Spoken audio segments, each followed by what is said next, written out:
오늘은 이사야서 61장 1절부터 5절까지의 말씀입니다. 이사야 61장 1절부터 5절입니다. 제가 살아있는 하나님의 말씀을 공독해드립니다. 말씀이 신포될 때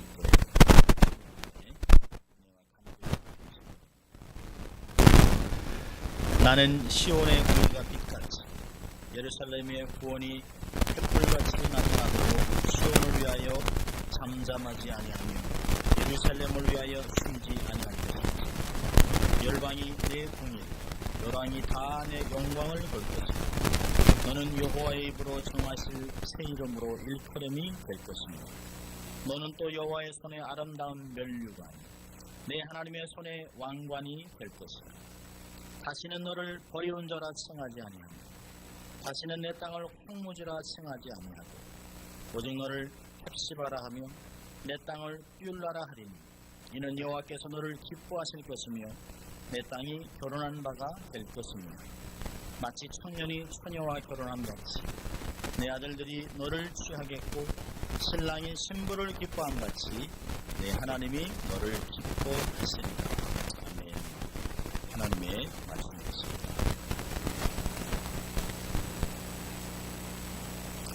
거룩한 주일 예배에 참석한 여러분 주의 이름으로 환영합니다. 저도 인사 좀 하실까요? 반갑습니다.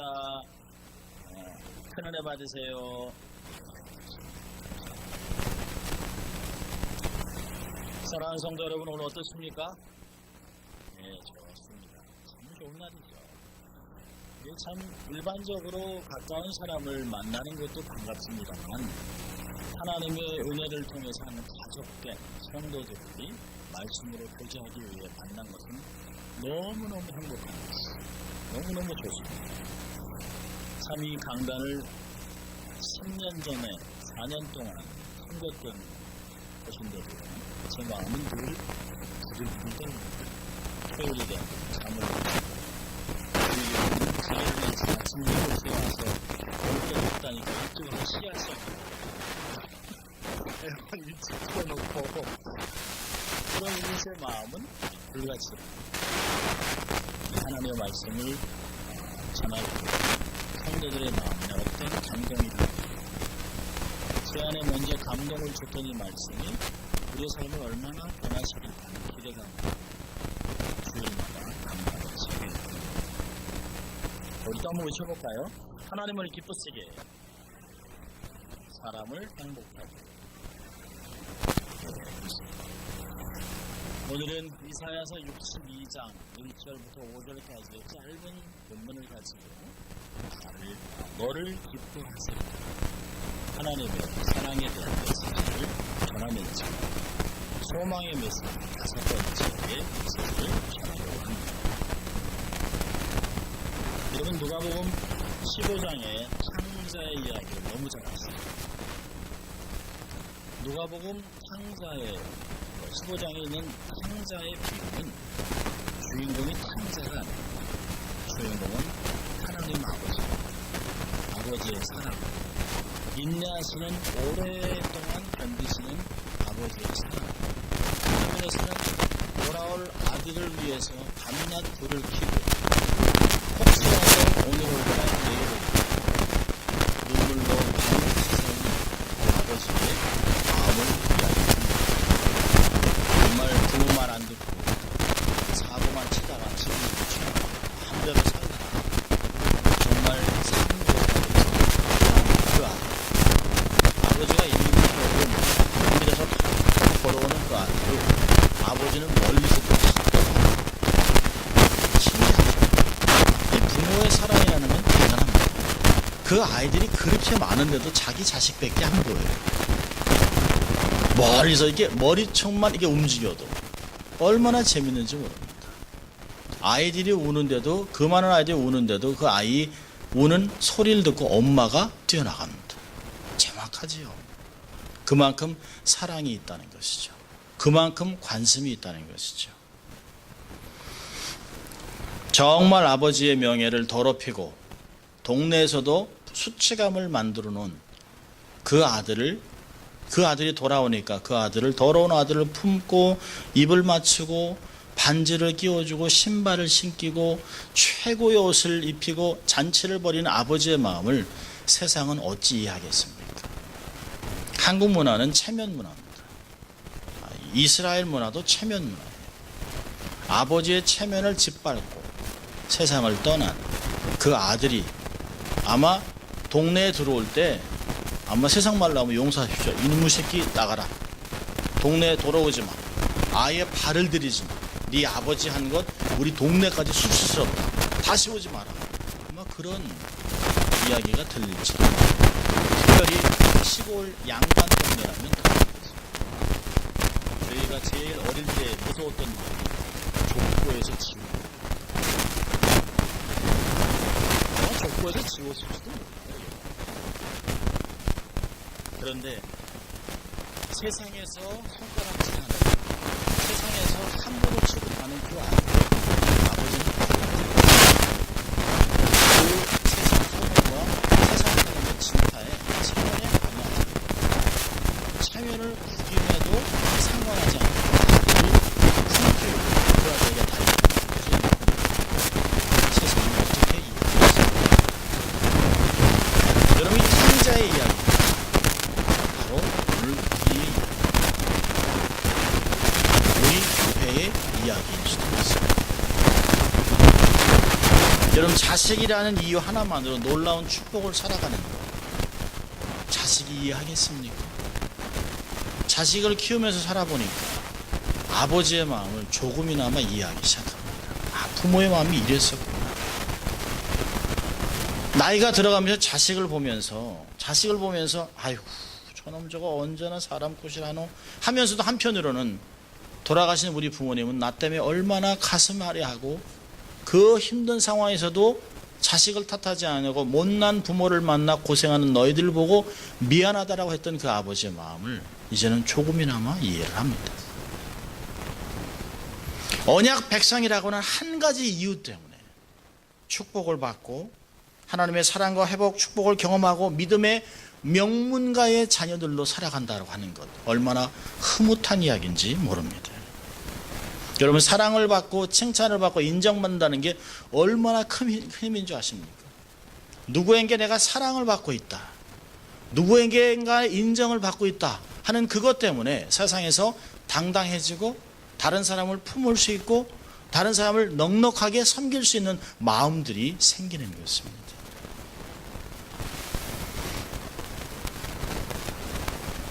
여러분, 그 오늘 본문의 마지막 절을 보면 내 하나님이 너를 기뻐하시리라. 너의 하나님이 너를 정말 좋아서 어쩔 줄 모른다. 너무너무 기뻐한다. 너는 하나님의 사랑덩어리라고 기록하고 있습니다. 오늘 본문 배경을 보면 이스라엘은 본래적 칭호는 예루살렘이죠. 예루살렘, 평화의 터, 샬롬의 땅입니다. 시온 하면 하나님의 임재가 있는 거룩한 장소, 이렇게 있습니다. 이스라엘은 본래는 연약하지만 하나님의 주권적인 사랑으로 이를 선택하시고 열방을 향한 제사장 나라로 만드셨습니다. 성경은 정확하게 이야기합니다. 너희들이 숫자가 적고 열악함에도 불구하고 내가 너희를 사랑하고 너희를 택해서 열방을 위한 제사장 나라로 삼았다. 너희는 거룩해야 된다. 말씀을 지켜야 된다. 세상과는 다르게 살아야 한다. 세상에서 나의 존재를, 나의 사랑을, 나의 뜻을 펼치고 가는 사명을 가지고 살아라 라고 이야기하셨습니다. 여러분, 원래 히브리라고 하는 단어는 고대 근동지방에서 하피루라고 하는 단어에서 왔습니다.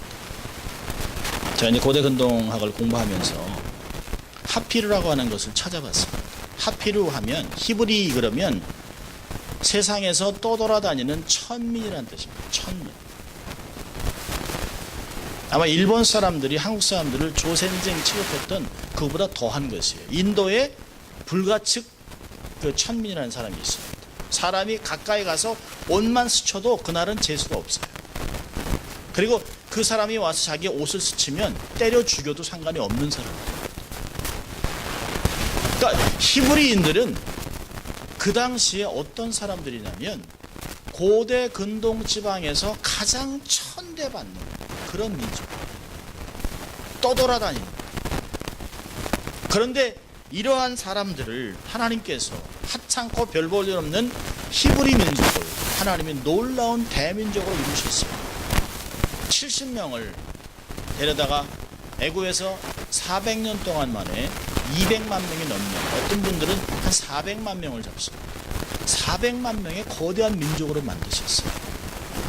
그리고 최강대국 손에서 그들을 탈출시켰습니다. 탈출이 아니에요. 당당하게 애굽 사람들에게 금과 은을 요구해서 그것을 가지고 당당하게 사람들에게 환대를 받으며 떠났어요. 기적을 경험하고 출애굽을 경험하고 홍해를 건너고 광야에서 말씀을 받고 언약 백성으로 왕같은 제사장이란 칭호를 받고 살아가다가 그들이 비록 실수하고 원망하고 하나님을 대적하다가 38년 동안 한 세대가 다 죽었지만 그럼에도 불구하고 하나님께서 약속하신 가나안 땅으로 그들을 결국은 인도하셨습니다. 가나안 7족속이 살고 있는 땅에서 가나안 족속을 몰아나게 하시고 그 땅을 너희들에게 준 약속의 땅이라 하나님이 말씀하셨어요. 그리고 그 땅에 이스라엘이라고 하는 나라를 세우셨어요. 그리고 다윗 왕대가 돼서는 고대 근동 지방에서 종주국으로 만들어 주셨어요. 주위에 있는 나라들에게 조공을 받는 거대한 나라로 만들어 주셨어요. 이쯤 되면 하나님을 자랑하고 하나님이 행하셨다라고 하나님만 의지하고 살아가야 되는 거 아닙니까? 그런데 사람들은 은혜는 물에 새기고 원수는 물에 새기고 그리고 나서 은혜를 몽땅 잊어버렸어요. 그렇게 하나님의 은혜로 그렇게 강대국이 되고 하나님의 나라로 온 세상이 이스라엘만 바라보고 있는 두려워하고 있는 그런 세상이었습니다. 이들은 오히려 이방에 있는 신들을 사랑하고 우상을 가져다 섬기고 영적인 간음을 하다가 결국은 하나님의 매를 맞고 북이스라엘은 완전히 없어지고 남쪽 유다는 바벨론의 포로가 된 70년 동안 수치를 당하는 역사를 당하고 아마 인간적인 역사를 본다면 아마 우리 같으면 아마 도장을 찍고 싶을 것이에요. 이스라엘 끝. 그런데요, 역사는 거기서 끝나지 않습니다. 다시 하나님이 그들을 데려오겠다.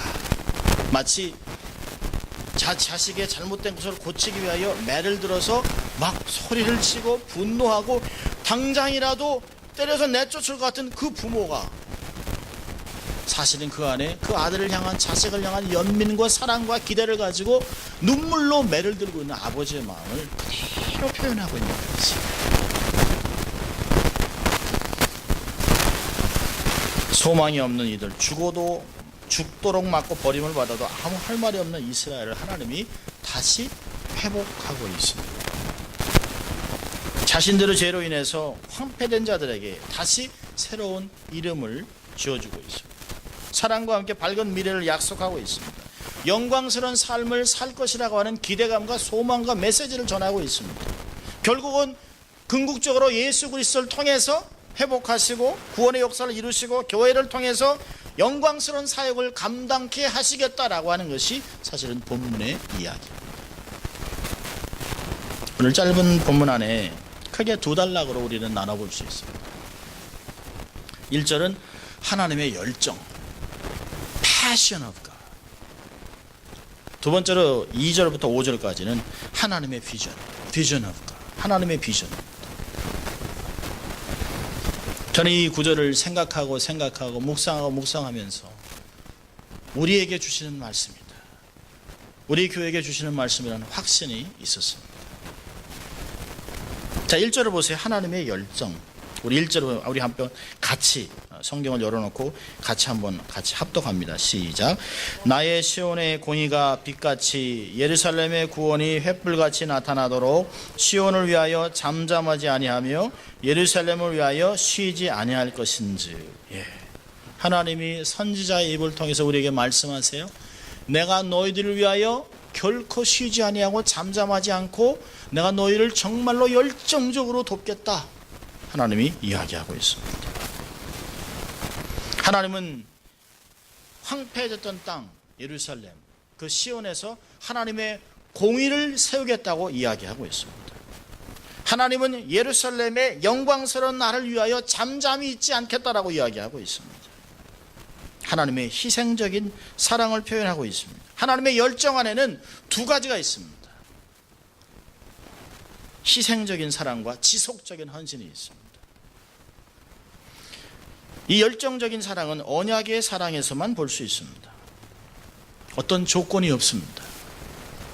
여러분, 사랑하는 사람들이 사랑하면서 이렇게 막 하면 사랑을 쟁취하기 위해서, 사랑을 얻기 위해서 에로스적인 사랑이 함유되어 있습니다. 다분히 조건이 있습니다. 그 여자를, 그 남자를 취하려고 하는, 소유하려고 하는 그 사랑을 소유하고 싶은, 독점하고 싶은 마음들이 있는 것이에요. 근데 연인의 사랑보다 더 깊은 사랑은 뭘까요? 자식을 향한 무조건적인 부모의 사랑입니다. 하나님께서는 가끔 우리를 신부라고도 칭하지만 자식이라고 얘기합니다. 아마 연인의 사랑보다 어쩌면 더 무조건적인 사랑은 부모로부터 내려오는 사랑입니다. 조건이 없습니다. 주어도 끊임없이 더 줄 수 있는, 목숨까지도 줄 수 있는 부모의 사랑이 하나님의 사랑입니다. 여러분, 주님은 독생자 예수 그리스도를 주기까지 우리를 사랑하셨습니다. 언제? 우리가 아직 죄인 되었을 때. 로마서 5장 8절에 우리가 아직 죄인 되었을 때, 하나님을 대적하는 원수였을 때, 우리의 죄를 위하여 이 아들 예수 그리스도가 모든 죄를 지 십자가에 돌아가시도록 하시면서 하나님의 사랑을 확증하셨다는 거예요. 하나님의 사랑을 이렇게 보여주셨다라고 이야기하고 있습니다. 하나님의 사랑은 말만의 사랑이 아닙니다. 하나님의 사랑은 희생적인 사랑입니다. 가장 가치 있는, 가장 최고의 선물을 주신 하나님의 사랑을 이야기하고 있습니다. 이 하나님의 열정은 또 두 번째로 지속적인 헌신입니다. 하나님은 당신의 백성을 살리기 위해 6개월을 헌신하는 것이 아니에요. 6년, 60년, 600년이 아닙니다. 6,000년의 이상의 시간을 헌신하고 결국에는 때가 돼서 그들을 회복하고 하나님의 사랑을 깨닫는 하나님의 자녀로 만들어서 내세의 약속을 가지고 살아가는 당당한 하나님의 언약 백성으로 만들어 놓으셨다는 것입니다. 그 역사를 이루기 위해서 역사 속에서 계속 없이 끊임없이 선지자를, 끊임없이 하나님의 메시지를, 끊임없이 하나님의 사람들을 통해서, 강단을 통해서, 사람을 통해서, 선교를 통해서, 전도를 통해서 한 사람이라도 구원받는 역사를 이루기 위해서, 회복하기 위하여 잃어버린 자녀들에게 계속해서 메시지를 전하셨던 끊임없는 지속적인 헌신입니다. 열왕기하 19장 31절을 보면 여호와의 열심히 이 일을 이루리라. 이사야 9장과 37장을 보면 만군의 여호와의 열심히 이를 이루시겠다고 약속하셨습니다. 처녀의 몸에서 아들이 태어나리니 이 아들이 온 세상을 구원하겠다 하신 약속이 갈라디아 4장 4절에 때가 참에 여인의 몸에서 아들이 났다라고 이야기하는 것이에요. 수천 년의 동안 하나님의 만군의 여호와의 열심히 이 일을 반드시 이루셨다는 것입니다. 만군의 여호와 열심히 내 영혼을 구원하셨습니다. 나의 삶을 거룩하게 앞으로도 인도하실 것이에요. 만군의 여호와 열심히 우리의 가정을 이루어주실 것이에요. 이 만군의 여호와 열심히 남가주 비전교회를 회복하고 다시 부흥시키고 살아나서 주의 일을 감당하는 교회로 만들어 갈 것입니다. 여러분, 진정한 부흥은 숫자가 아닙니다. 진정한 부흥은 살아나는 것이에요. 우리의 삶 속에 예수로 가득 차는 것이에요. 우리의 삶 속에 하나님을 향한 열정이 배어나는 것이에요. 삶 속에서 예수 충만, 말씀 충만, 사랑 충만, 인격의 성숙이 이루어지는 것을 진정한 부흥이라고 이야기하는 것입니다. 이러한 부흥은 우리의 열심으로 일어나지 않습니다. 만군의 여호와의 열심이 우리의 삶을 이렇게 만들어 가실 것입니다. 우리는 조그만 삶이 어려워도 자포자기합니다. 쉽게 포기하고 낭망하고 아이 그만둬. 뭐가 되겠어. 어쩐지 내가 그럴 줄 알았어. 개천에서 용나나. 여러분 우리는 예수 믿으면서도 그렇게 이야기합니다. 조금만 일이 잘 안 풀려도 그만둡니다. 여러분 우리는 우리 자신을 스스로 포기해요. 그래 뭐 내가 뭘 하겠어. 여러분 부모 입장에서 자식이 내가 뭘 하겠어. I'm nobody 그러면 부모의 마음이 너무너무 속상한 거지. 그런데 하나님은 이렇게 쉽게 포기하는 우리를 포기하지 않습니다. 어떤 환경 속에서 어떤 경우를 만나도 쉽게 포기하지 마십시오. 아무리 어려운 환경이 온다 할지라도 사면초 같은 환경이 올지 하더라도 절대 실망하지 마십시오.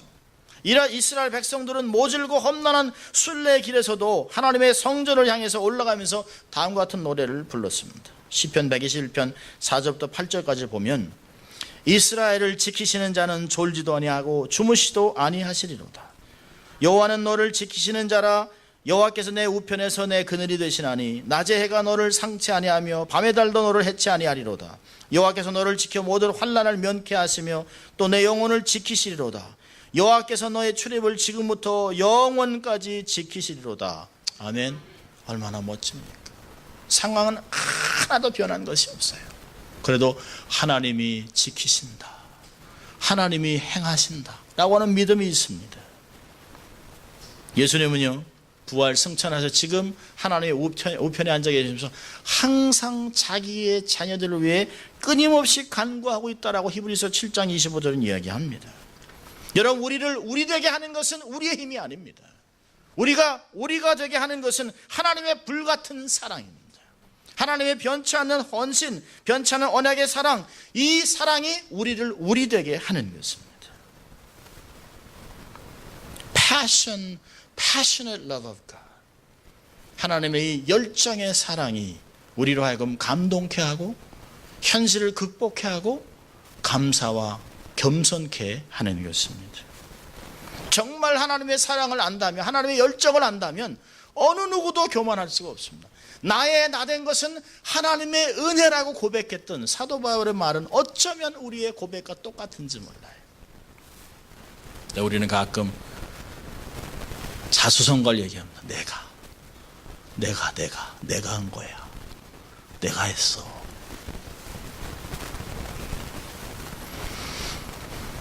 우리가 우리 되게 하는 것, 남가주 비전교회가 남가주 비전교회가 되는 것은 하나님의 열정의 사랑 때문입니다.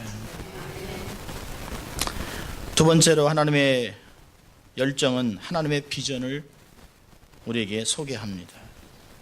2절부터 5절까지 보면 두 가지가 나타나고 있어요. 하나님의 선언이 있습니다. 그리고 새 이름을 주세요. 새로운 신분. 2절을 보면 하나님이 이렇게 얘기하세요. 열방이 내 공의를, 열방이 다 내 영광을 볼 것이다 라고 얘기하고 있습니다. 성도와 믿음의 공동체인 교회는 크게 영광을 받을 것이라고 하나님이 선언하고 있습니다. 교회의 구원의 의와 찬양과 영광이 나타날 때 모든 열방이 손가락하던 세상이 함부로 취급하던 너희들을 보고 오! 하나님의 의가 있다, 하나님의 영광이 나타났다, 하나님이 하셨다 라고 고백한다는 것이에요. 여러분 하나님께서 영광의 원천입니다. 그로부터 영광이 나타나는 것이에요. 너희는 새 이름으로 일컬음이 될 것이다. 내 주위에 있는 자들이 내게 대하여 새로운 견해를 갖게 될 것이다. 오? 그래? 아직도 남가주 비전교회? 오? 그래? Really? 라고 한다는 것이에요. 어떤 분은 남가주 비전교회 어디 있어요? 하나님이 세상에 우리의 삶을, 우리의 교회를 당당하게 세워주시겠다고 약속하고 있습니다. 과거의 안타까움, 수치, 실패로 좌절했던 모습을 잊어버리십시오. 지나간 것은 지나간 것으로 족합니다. 기억도 하지 마십시오.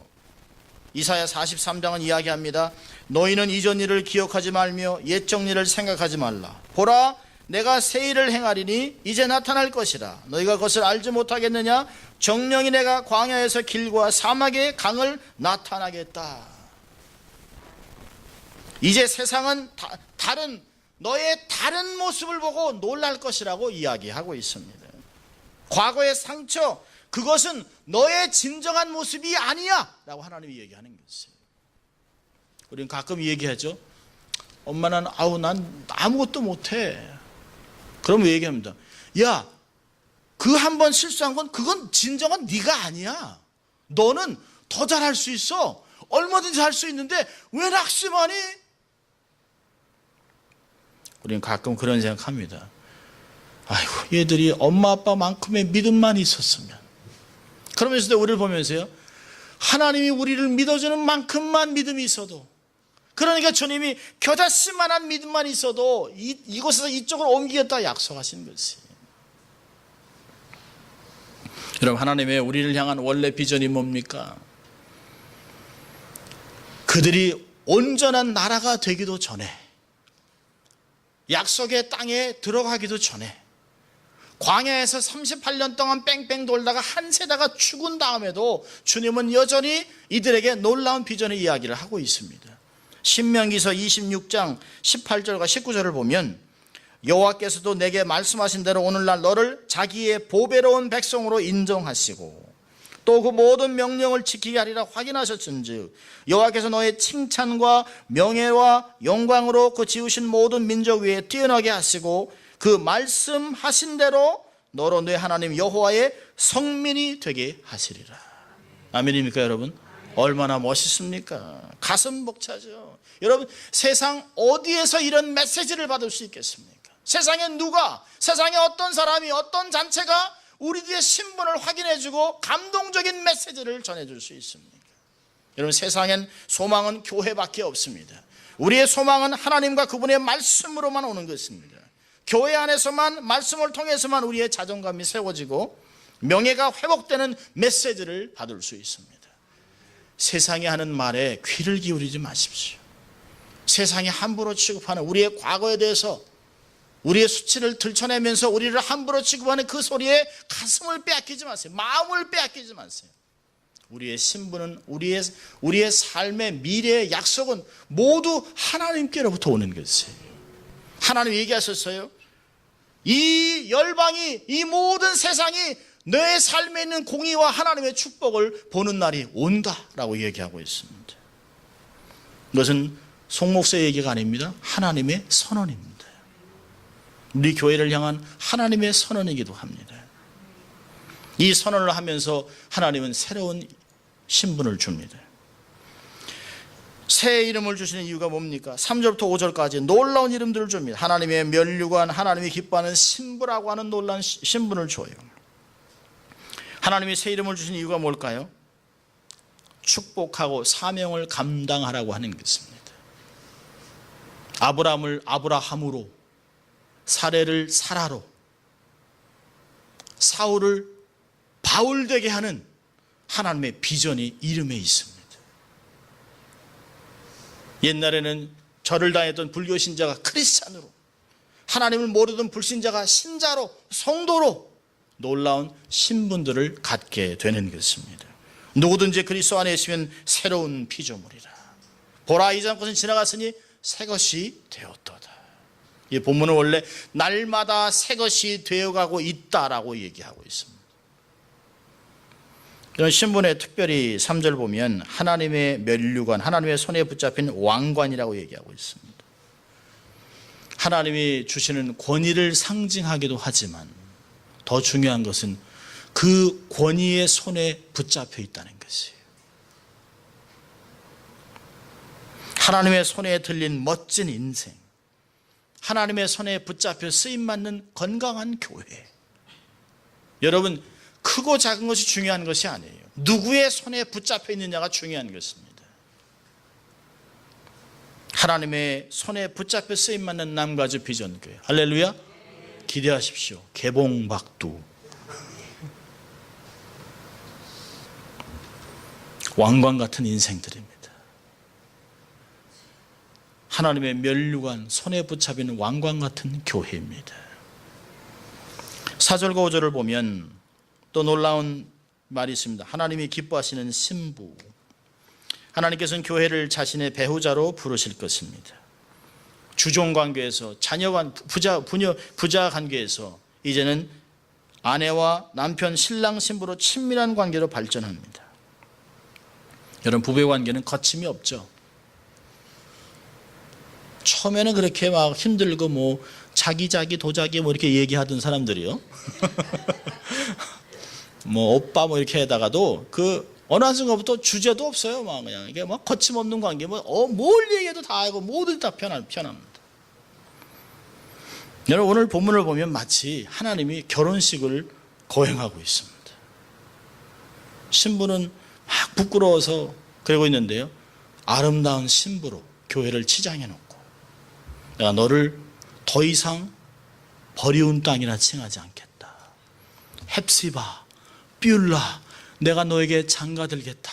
내가 너를 택했다. 너는 나의 사랑하는 신부, 어여쁜 자라고 이야기하고 있습니다. 목사가 언제 그 결혼식 주례하면서 언제 좋은 줄 아세요? 다 결혼식 주례 다 마친 다음에 이제 신랑이 신부에게 키스하십시오. You may kiss the bride. 사실은 다 알고 속는 거예요. 이미 다 전에 다 뭐 키스하고 다 했죠. 뭐 근데 공식적으로 한번 해보라는 게 남편과 아내로 이렇게. 그러면 이제 아주 미숙한 척하고 이제 그 신랑과 신부가 이제 그렇게 하죠. 그래도 더 좋아서 박수 치잖아요. 황홀한 순간입니다. 이사야가 이 말씀을 하나님의 메시지를 적으면서 얼마나 감동했을까요? 인간들 정말 두들겨 맞아도 되는 인간들을 하나님이 이렇게 신부로 삼아서 우리를 이렇게 사랑한다고 고백하는 그 하나님. 저도 눈물 납니다. 목사로 살아가면서 하나님 마음을 얼마나 기쁘게 했겠습니까? 사람인지라 온전히 살지 못하고 하나님 앞에 투정하고 잘못하고 그러는데도 불구하고 하나님이 야, 나 너 더 이상 안 쓰겠다. 너 그냥 관둬, 그냥 계약 해지. 그러지 아니하고요, 다시 불러다가 사용하시는 것이. 야, 내 신부 아니냐? 이쁘게 단장 최고의 인생의 꽃으로 만들어 놓습니다. 이혼당한 것 같은, 완전히 사라졌던, 세상들의 마음속에 완전히 잊혀졌던 북이스라엘, 이혼당해서 더 이상 말도 못하고 있는 그 사람을 다시 데려다가 아름다운 신부로 멋지게 만들어 놓으셨어요.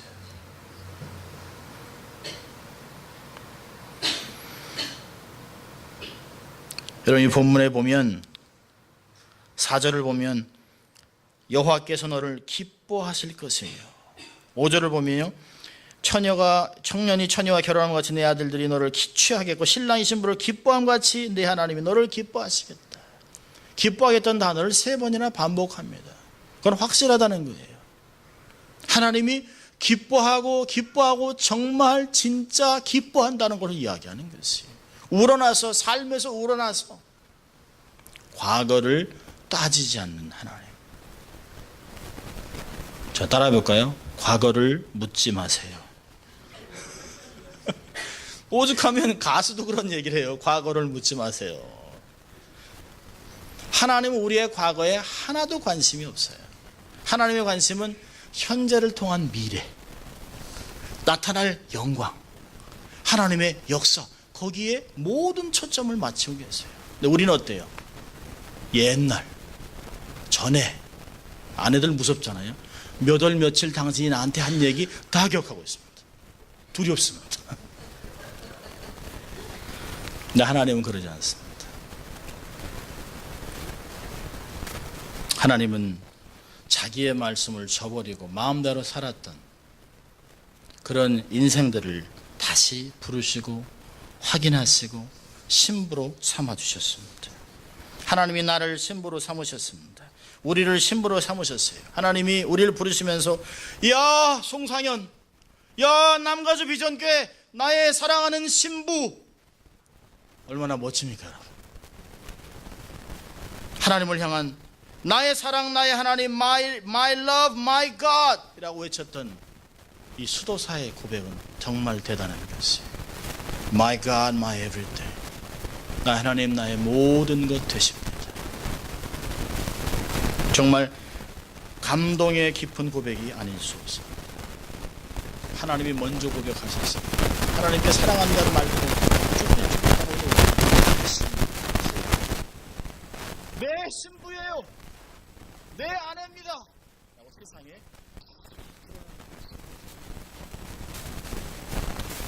제가 결혼한 지 얼마 안 됐을 때입니다. 얼마 안 됐는데 제 아내랑 청년부에서 이렇게 잘 지내던 전도사님이 있었어요. 그분도 이제 목표를 성공하셨어요. 반갑다 그러고 제 아내가 이렇게 어깨에 손을 얹는 거예요. 평상시에는 우리 형제자매들 안고 그러잖아요. 근데 제 아내가 된 여인을 이렇게 손을 대니까 제가 교육된데도 불구하고요. 그날 제가 아내한테 어떻게 마음대로 이렇게 손을 막 대고 막 제가 왜 형제자매를 얘기한 건데도 제 아내 왜요? 내 사랑하는 사람도 이렇게 폭격하고 싶어요. 그러니까 예수님이 머리털 상하지 않도록 성령 형태에 우리를 지킨다는 게 말이 맞아요. 사단의 손 달라고 어디 손을 댑니까? 여러분 난가지 비전대로 그렇게 지켜줄 줄을 믿습니다. 하나님에게 하실 것이요. 이렇게 좋으신 하나님 앞에 우리의 반응은 어떠해야 됩니까? 한 가지만 적용하려고 합니다. 자, 따라합시다. 하나님만 바라보자. 하나님만 바라보는 것이에요. 하나님만 사랑하고 그분에게만 헌신하고 그분만으로 만족하세요. 비교하지 마세요. 한눈을 팔지 마십시오. 한눈을 팔지 마세요. 이스라엘아 들으라. 우리 하나님은 오직 하나이신 여호와시니 너의 마음을 다하고 성품을 다하고 힘을 다하여 내 하나님 여호와를 사랑하라. 사랑하는 것이에요. 사랑하면 집중하는 것이에요. 예수님도 자기를 부인했던 베드로에게 내가 나를 사랑하느냐? 라고 얘기합니다. 자기를 사랑하는 자들에게 모든 것을 허락하신 하나님, 그 하나님께 집중하는 것입니다. 사랑은 나누는 것이 아니에요. 사랑은 독점하는 것이에요. 하나님 한 분만 독점하기로 결정하는 것이에요. 혼합되지 않기로 작정하는 것이에요. 자, 우리 이사야 46장을 한번 보겠습니다. 제가 아주 좋아하는 말씀 중에 한 절인데요. 여러분들도 이 말씀을 잘 성경에 저에게 색칠도 해놓으시고 읽어보시면 좋겠어요. 이사야 46장 3절부터 5절입니다. 너무너무 좋은 말씀이에요. 우리 찾으셨으면 같이 읽습니다. 야곱 집이여 이스라엘 집에 남은 모든 자여 나를 들을지어다. 배에서 나무로부터 내게 안겼고 태에서 나무로부터 내게 품기운 너희여 너희가 노년에 이르기까지 내가 그리하겠고 백발이 되기까지 내가 너희를 품을 것이라. 내가 지었은즉 안을 것이요 품을 것이요 구하여 내리라. 너희가 나를 누구에 비기며 누구와 짝하며 누구와 비교하여 서로 같다 하겠느냐. 아멘입니까 여러분? 너무 놀랍죠. 태어나면서부터 끝날까지 구원하고 품고 계속해서 인도하겠다고 하나님이 약속해 놓으셨습니다. 약속해 놓으셨어요. 이 사랑 고백을 갖고 살아가는 사람들 얼마나 행복한지 몰라요.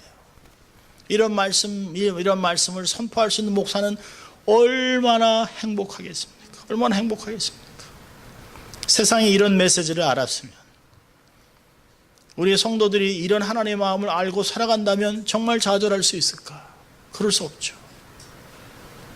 과거에 어떤 아픔과 상처와 수치감과 실수가 있다 할지라도 하나님이 일으키겠다는데, 하나님이 세우겠다는데, 하나님이 회복하겠다는데, 하나님이 축복하겠다는데 누가 뭐라 그랬냐는 것이에요.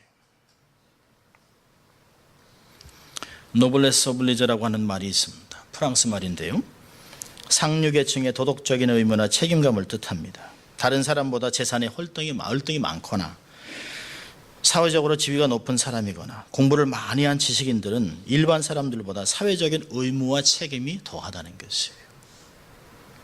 부자는 가난한 자들에게 빚을 지고 그들을 섬기는 삶을 살라고 하는 것입니다. 여러분, 우리가 작은 것도 잃지 않으려고 살면 안 돼요. 우리는 하나님의 사랑을 먼저 받은 사람들입니다. 하나님의 크신 회복을 경험한 사람들이에요. 먼저 특권층입니다. 그렇다면 아직 하나님을 모르고 세상에서 악착같이 살아간 사람들에게 조금 줘주세요. 조금 넉넉하게 살아가세요. 자기 자신을 녹이고 태우면서 빛과 소금의 삶을 살아내십시오. 그래야 세상 사람들이 하나님인지 누군지 알 수 있다는 것이에요. 하나님의 기쁨이라면, 하나님의 기쁨인 성도와 교회라면 즐겁게 헵시바로 뷸라로 살아가면서 하나님의 사랑을 전하는 여러분 될 수 있기를 주의 이름으로 축원합니다. 기도하겠습니다. 하나님 아버지 감사합니다. 부족하고 연약하고 말씀을 잘 지키지도 못하는 저희들을 예수 그리스도의 보혈로 저희를 언약 삼으시고 택하신 백성인 것 때문에 열정과 사랑과 헌신으로 저희를 회복하고 인도하시고 축복하신 주님 감사합니다. 한순간도 우리의 자신을 의지하지 않게 하시고 하나님의 사랑과 하나님의 성품과 하나님의 말씀을 근거해서 소망찬 삶을 살아가게 하시고 이 땅에서 빛과 소금의 삶을 살아내는 저희들 될 수 있도록 축복하여 주시옵소서. 감사하고 예수님 이름으로 기도합니다. 아멘.